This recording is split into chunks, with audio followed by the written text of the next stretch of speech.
नमस्कार मंडळी, लक्ष्मीच्या पावलांनी या मालिकेच्या आजच्या भागात आज आपण बघणार आहोत. काजू तिच्या गँगला घेऊन चांदेकरांच्या घरी जात असते. सर्वांच्या हातामध्ये स्टिक असतात आणि ते बघून कला विचारते की काय आहे हे काजू आणि कुठे चाललात तुम्ही. त्यावर काजू म्हणते की आज त्या चांदेकरांच्या घरी जायला आपल्याला कोण अडवतं ना तेच बघते मी. आज आपली स्टिक आहे आणि त्यांचे दात. आता नाही त्यांना कान पकडून तुझं कानातलं शोधायला लावलं ना तर नावाची काजू नाही मी. कला तिला थांबवत असते आणि म्हणत असते की काजू अगं असं काय करतीयस. परंतु काजू काय आता ऐकायला तयार नसते. ती म्हणत असते की ताई तू आता उगाच मला अडवू नकोस हा. तेव्हा कला तिला सांगते की अगं ऐकून तर घेशील, कानातलं सापडलंय आपल्याला. काजू म्हणते की कुठे सापडलं. तेव्हा कला सांगते की अगं नैनाताईला कानातलं सापडलंय. तर काजू विचारते की आणि नैनाताई कुठे आहे. तर कला सांगते की चांदेकरांच्या इथे गेलीये. तर इकडे नैना चांदेकरांच्या इथे असते. अद्वैत तिला घेऊन आलेला असतो. तेव्हा आबा म्हणत असतात की चल पोरी आता तूही जेवून घे. तेव्हा नैना फॉर्मॅलिटीज करत असते आणि म्हणत असते की नाही आधी तुम्ही बसा ना मग मी जेवते. त्यावर अद्वैतची आई म्हणते की फॉर्मॅलिटीज नकोय, तू पण आमच्या सोबत बसून घे. तेव्हा सोहम म्हणतो की अरे दादा ती अशी नाही बसणार, तू बसव बरं तिला. आणि मग अद्वैत खुर्ची मागे करतो. नैना त्यावर बसते. अद्वैत थोडा बाजूला बसतो. तर नैना विचार करते की अद्वैत तुझी जागा इथे होती, तू कशाला तिकडे बसलास. आणि मनामध्ये हा विचार करत असते की बापरे यांच्या घरी किती सारे पदार्थ बनवले आणि तेही फक्त नाश्त्याला. नाहीतर आहे आमच्या घरी काही फक्त चहा खारी, मिसळ पाव, कधी कधी पोहे असतात. तर अद्वैतची आई नैनाला विचारते की काय ग तू काही खात का नाहीयेस. तर मित्रांनो तुम्ही जर ह्या चॅनलवर नवीन असाल तर प्लीज चॅनलला लगेच सबस्क्राईब करा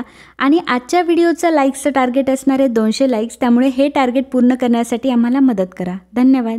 तेव्हा रोहिणी म्हणते की अगं वहिनी कदाचित तिला हे सर्व खाण्याची सवय नसेल ना, तिच्या घरी काहीतरी वेगळा नाश्ता बनत असेल. नैना म्हणते की नाही असं काही नाहीये. तर इकडे जगदंबा भंडारमध्ये खूप मोठी लाईन लागलेली असते. रॉकेट त्या सर्वांना सांभाळत असतो. कला मागून येते. तिलाही विचार पडतो की हे सर्व काय चालू आहे. कला जेव्हा तिथे येते सर्व लोक तिच्या भोवती घोळका घालतात आणि म्हणतात की आम्हाला आता तुझ्याकडूनच मूर्ती बनवून हवीये. कला विचारते की का. तेव्हा एक बाई सांगते की तू आता चांदेकरांची मूर्ती बनवलीस ना आणि त्यांचा 100 वर्षाचा महोत्सव होता आणि तो फक्त तुझ्यामुळे पूर्ण झालाय हेही आम्हाला कळलंय. तू चांदेकरांची एवढी मोठी मूर्ती घडवली म्हणजे नक्कीच तुझ्या हातामध्ये काहीतरी जादू असणार, नक्कीच तुझ्या हातामध्ये काहीतरी कला आहे. त्यामुळे आता आम्ही सर्वजण तुझ्या हातून मूर्ती घडवायला आलोय. कला विचार करते की आता माझं कलेचं मोल सुद्धा ह्या चांदेकरांच्या पैशावर होणार आहे का. इकडे नैना खात नसते. त्यामुळे अद्वैत म्हणतो की मला माहितीये तुम्ही का खात नाहीये, हे सर्व खूप ऑइली आहे ना आणि तुम्हाला ते आवडत नसेल म्हणून तुम्ही खात नाहीये. मी एक काम करतो तुमच्यासाठी स्प्राउट मागवतो. आणि मग अद्वैत नैनासाठी स्प्राउट मागवतो. तर नैना मनात विचार करते की असा काय आहे हा, एवढे चांगले समोर पदार्थ ठेवलेले असताना मी काय स्प्राउट्स खाऊ आता. पण मला काहीही करून हा नाश्ता खायचाय, पण कसा खाऊ. आणि मग तिला आठवतं एके दिवशी कला असाच खूप सारा बाजार घेऊन आली होती. तेव्हा तिला संगीताने विचारलं की हे सर्व कशासाठी आणले. तेव्हा कला सांगते की आज देवी आईची पालखी निघणार आहे, त्यामुळे आई तू गोडाधोडाचा स्वयंपाक करशीलच ना. देवी आई प्रत्येकाच्या घरात डोकावून बघते की काही सर्व सामान आहे ना, अन्नधान्य तर आहे ना, आणि जर आपण तिचं स्वागत भरभरून केलं तर वर्षभर ती आपल्याला सगळं काही भरभरून देते. तर अद्वैत त्याच्या नोकऱ्याला सांगत असतो की पटकन ओट्स घेऊन ये. तेव्हा नैना म्हणत असते की नाही मला ओट्स नाही खायचे आणि अद्वैत तुम्हीही नका खाऊ. आज देवी आईची पालखी निघणार आहे आणि सगळ्या भक्तांकडे देवी आईचं खूप लक्ष असतं आणि जर आज आपण तिची आठवण ठेवून जर जेवलो ना तर ती सुद्धा आपल्याला वर्षभर विसरत नाही आणि ती सुद्धा आपल्याला भरभरून आशीर्वाद देते. तर सर्वजण आता चकित होतात आणि सर्वजण आता नैनाकडे बघू लागतात. नैना म्हणते की काय झालं, बरोबर तर बोलली ना मी. सोहमची आई म्हणते की हो अगदी बरोबर बोललीस तू. खरं तर नैनाने फक्त कलाचे वाक्य इकडे चिकटवलेले असतात आणि मोठेपणा घेतलेला असतो. सोहमची आई म्हणत असते की वहिनी ही मुलगी जरा वेगळी हा, नाहीतर आजकालच्या जनरेशनला असा विचार करणं कुठे जमतं, परंतु ही सगळा चौफेर विचार करते हा. रोहिणी मनात विचार करते की बापरे ही मुलगी तर आतापासूनच जाळं पसरवायला लागलीये. तर राहुल मनामध्ये विचार करत असतो की नाही खरंच ही मुलगी खूपच इंटरेस्टिंग आहे. रोहिणी म्हणत असते की नैना तू अगदी कमाल आहेस हा. काल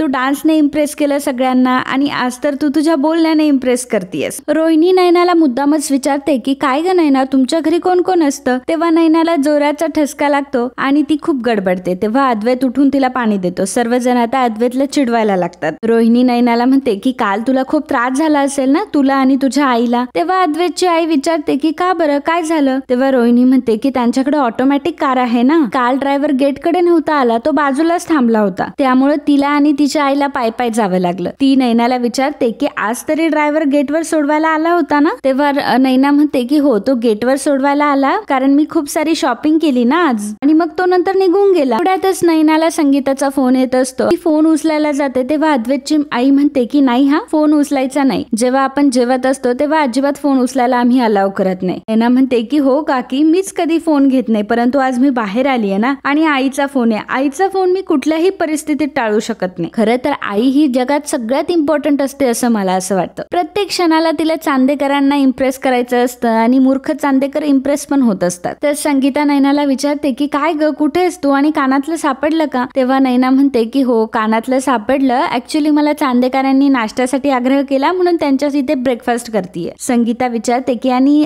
कला कुठे? तर नैना म्हणते की आता मी ठेवते फोन, आणि असं म्हणून फोन ठेवून देते. तर संगीताला कलाचं काही पडलेलं नसतं, कला तिकडे कुठे तिला काही घेणं देणं नाही, परंतु तिच्या नैनाला तिथे ब्रेकफास्टला थांबवलं त्यामुळे ती खूपच खुश झालेली असते. तर इकडे कला सगळ्यांना सांगत असते की तुम्ही सर्वजण माझ्या दुकानात काहीतरी घ्यायला आलेत, याचा मला खरंच खूप आनंद आहे, आणि तुम्ही सर्वजण खरंच माझ्या कलेला दाद देऊन माझ्या दुकानातून जर मूर्ती घेत असाल ना तर मला खूप आवडेल, परंतु कोणातरी श्रीमंताची मी मूर्ती घडवली आहे, त्यामुळे तुम्ही माझ्या दुकानातून जर मूर्ती घेतली तर मला ते नाही आवडणार, आणि मी एका श्रीमंत घरची मूर्ती बनवली म्हणजे मी उत्तम कलाकार असं होत नाही ना. श्रीमंतांच्या घरी कला घडवणारा श्रीमंत नसतो, तर श्रीमंतांनी ठरवलं म्हणून कलेची कदर होत नाही, तर कलेची कदर करणारा हाच मोठा श्रीमंत असतो. मला माझ्याकडून एक एक गोष्ट विकत घेणारा माणूस तितकाच महत्वाचा आणि तितकाच श्रीमंत वाटतो, फक्त त्याला कलेची पारख असायला हवी. आणि तुम्हाला जर माझं काम आवडलं तरच माझ्याकडून तुम्ही वस्तू विकत घ्या. कला ही मन जपते आणि कुठलाही आनंद द्विगुणित करते, आणि तुम्ही जर माझ्याकडून एखादी वस्तू घेतली ना तर मलाही द्यायला बरं वाटेल आणि मलाही द्यायला आनंद होईल आणि तुमच्याही चेहऱ्यावर हसू येईल. त्यामुळे मला फक्त तुम्हाला सर्वांना एवढंच सांगायचं की तुम्ही सर्वजण माझ्यासाठी खूप महत्वाचे आहात, त्यामुळे आंधळा विश्वास ठेवून काहीही खरेदी केलेलं मला अजिबात नाही आवडणार. तुम्ही प्रत्येकाने माझ्या कलेची पारख करा, माझं जर काही चुकलं कुठे तर मला सांगा, आणि जर आवडलं तर मनापासून कौतुक सुद्धा नक्की करा. तर एक दुसरी बाई म्हणते की किती स्वाभिमानी आहेस ग तू, म्हणजे तुझ्या जागी जर दुसरी एखादी मुलगी असती ना तर तिने हे सगळं सांगून बक्कळ पैसा कमवला असता. आणि मग सर्वजण आता त्यांची मूर्ती घेण्यासाठी गोंधळ करू लागतात. तर रॉकेट त्या सर्वांना सांभाळत असतो आणि प्रत्येकाची ऑर्डर लिहून ठेवत असतो. तर हे सगळं बघून कलाला खूप आनंद होतो, चांगले पैसे जमतात. तर ते बघून कला विचार करते की आता काजूच्या कॉलेजचे पैसे सुद्धा मला देता येतील. तर इकडे अद्वैत आणि नैना दोघंही बसलेले असतात. तेव्हा अद्वैत नैनाला प्रश्न विचारतो की तुम्हाला काय वाटतं, पैसा की शिक्षण इम्पॉर्टंट आहे? आता हे ऐकल्यावर नैनाला पटकन काही सुचत नाही, परंतु कलाचे बोलणं तिला आठवतं. ज्यावेळी काजू अभ्यास करत असते तेव्हा कला काजूला म्हणत असते की अगं गुंड्या, प्रत्येक गोष्ट पुस्तकातूनच मिळते असं काही नाही. आता मी ह्या वस्तू बनवते हेही एका प्रकारचं शिक्षण आहे, परंतु ह्या शिक्षणाचा उपयोग करून मी घरामध्ये पैसे घेऊन येते, तर हा माझ्या शिक्षणाचा उपयोग झाला, आणि त्यामुळे पैसा आणि शिक्षण या दोन्हीही गोष्टी आपल्यासाठी खूप महत्वाच्या आहेत. तर नैना लगेच अद्वैतला उत्तर देते की जगण्यासाठी पोट महत्वाचं असतं आणि पोटासाठी पैसा महत्वाचा असतो, परंतु जर चांगल्या मार्गाने आनंदाने जर पैसा कमवायचा असेल तर त्यासाठी शिक्षण महत्वाचं असतं. म्हणून पैसा किंवा शिक्षण नाही अद्वैत, पैसा आणि शिक्षण दोन्हीही तितकंच इम्पॉर्टंट आहे असं मला वाटतं.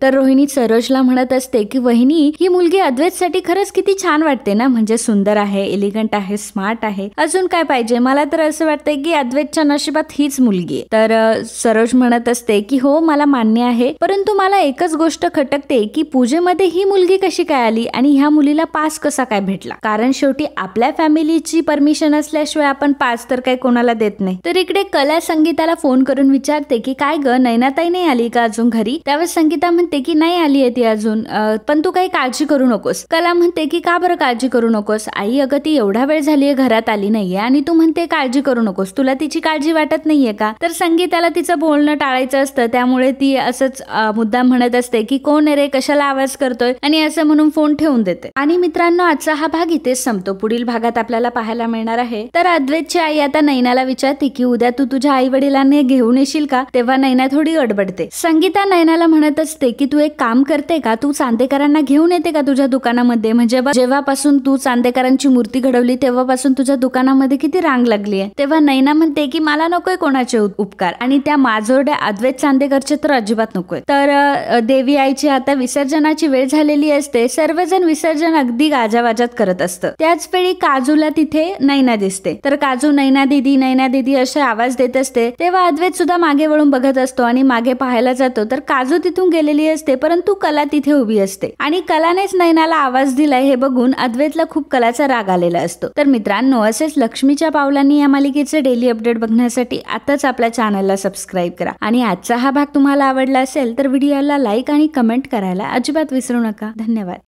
तर मित्रांनो, कालच्या भागात कमेंट करणारे आपले दर्शक होते रोहन भांडारे, सुरेखा रानडे, विक्रम जाधव, भाग्यश्री, रमा, मनोहर पेडणेकर, रेश्मा भगत, पद्मजा, सुरेखा रानडे, शीतल खारपुडे, स्वामिनी काते, सुचित्रा शेलार, पवित्रा कांबळे, अनुष्का मागर, कल्पना घोगरे, साधना बोरकर, अनिता पाटील, दीप्ती, गीता चंदेर, जयश्री पाटील, निर्मला भोसले, श्याम भंडारे, विक्रम जाधव या सर्वांनी व्हिडिओला कमेंट करून खरंच खूप छान प्रतिसाद दिल्याबद्दल खूप खूप धन्यवाद. खूप खूप धन्यवाद.